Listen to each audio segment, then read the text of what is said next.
J'ai appris cette technique au Japon pendant un an parce que c'est au Japon qui maîtrisent depuis 1300 ans cette technique et qui sont considérés comme vraiment un très bon niveau en termes de papier.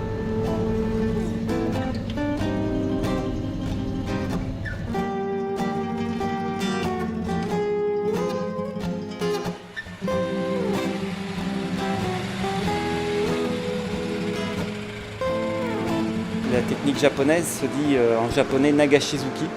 C'est l'art de faire courir la pâte sur le tamis.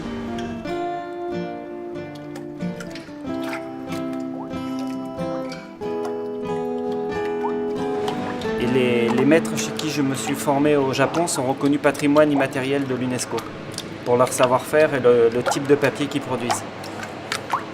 Mais eux détiennent ces connaissances depuis des fois 7 générations. Donc qui ont eu l'idée de mélanger les écorces de mûrier ou d'autres plantes telles que la paille de riz ou le chanvre avec ce jus d'hibiscus qui sert de dispersant après dans la fabrication du papier. J'ai gagné un prix des réserves biosphères de l'UNESCO pour un papier 100% naturel, sans adjuvant de produits chimiques. Il n'y a que des plantes qui rentrent dans la composition de ce papier, et notamment des plantes invasives qui envahissent le territoire là, autour d'Arles où je suis installé. Ou alors j'utilise aussi des fois la paille de riz de Camargue, qui est un résidu agricole. J'avais fait mes études dans la fabrication du papier, plutôt industriel. J'ai travaillé 10 ans dans l'industrie papetière, donc l'usine pour laquelle je travaillais a fermé. On a tous été licenciés. Et donc, après quoi faire, je voulais rester dans la filière papetière parce que je suis vraiment passionné par le papier. Et donc Stéphanie m'a dit ça serait bien si tu continues pour fabriquer un papier écologique, naturel. La première des choses, ça a été de savoir avec quelle plante les Japonais utilisaient. Donc en cherchant, on s'est rendu compte qu'on l'avait depuis le 19e siècle dans tout le sud-est de la France. Il faut partir au Japon, chez ceux qui connaissent le mieux ce papier-là et cette plante, et apprendre cette technique vieille de 1300 ans. Donc, c'était la fin de l'industrie ici, mais le début d'un artisanat retrouvé. Ça, c'est la phase finale du film.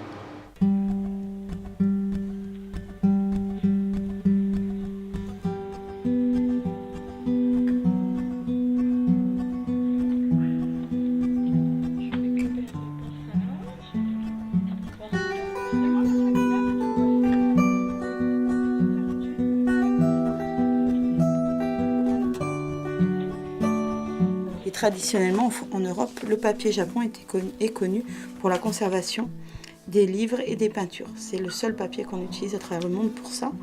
Et donc, voilà, quand on arrive à faire des feuilles fines, ça nous permet de doubler, de renforcer les pages et de pouvoir lire à travers.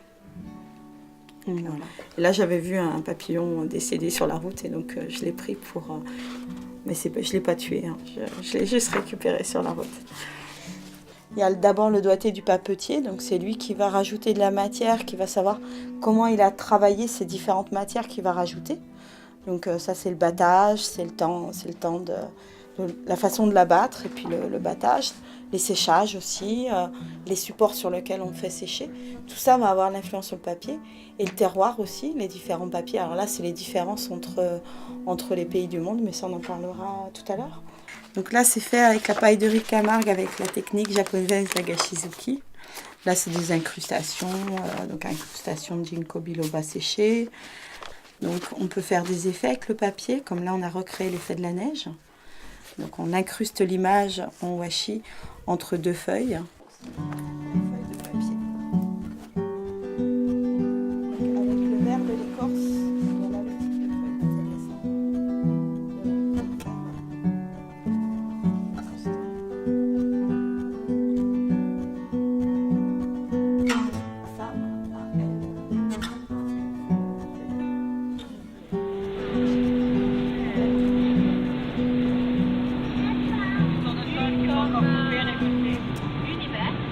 Là, donc, les feuilles sont jaunes.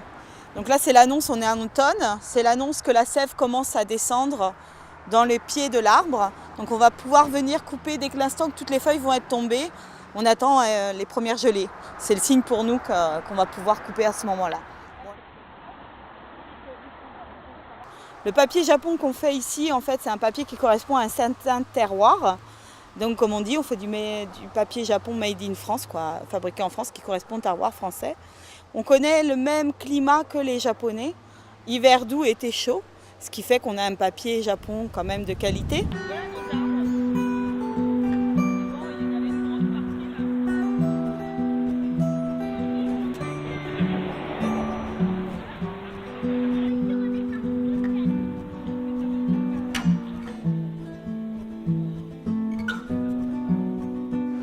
Donc là, tout ce travail se fait au couteau,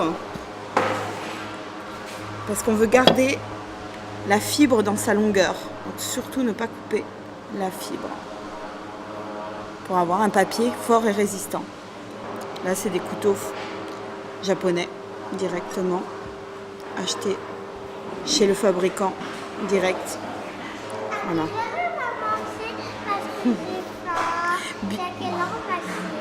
Bientôt, Enicéa. Allez, retourne jouer. C'est ça la vie d'entreprise. C'est les vacances, donc comme tout artisan, eh ben, les enfants sont avec nous à l'atelier, donc ils jouent, on leur apporte des jouets, on essaye de leur aménager au maximum le lieu pour que ce soit un lieu agréable pour eux.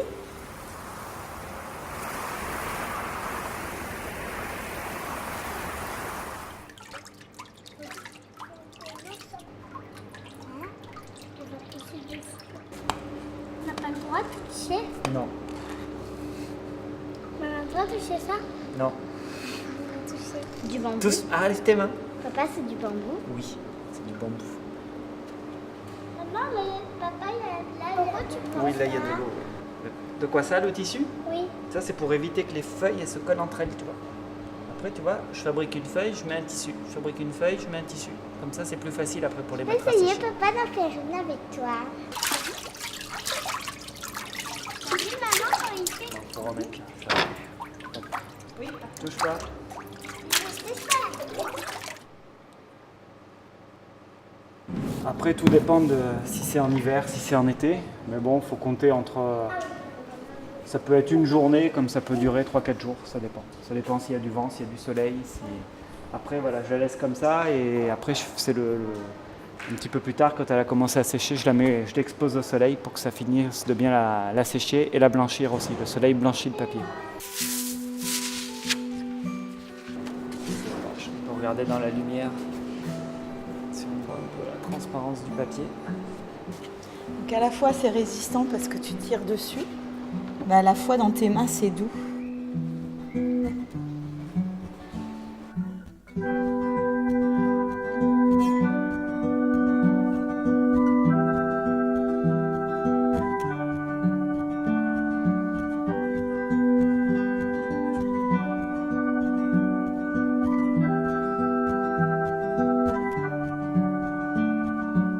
C'est comme la vague au bord de la mer sur la plage qui dépose le sédiment, le sable.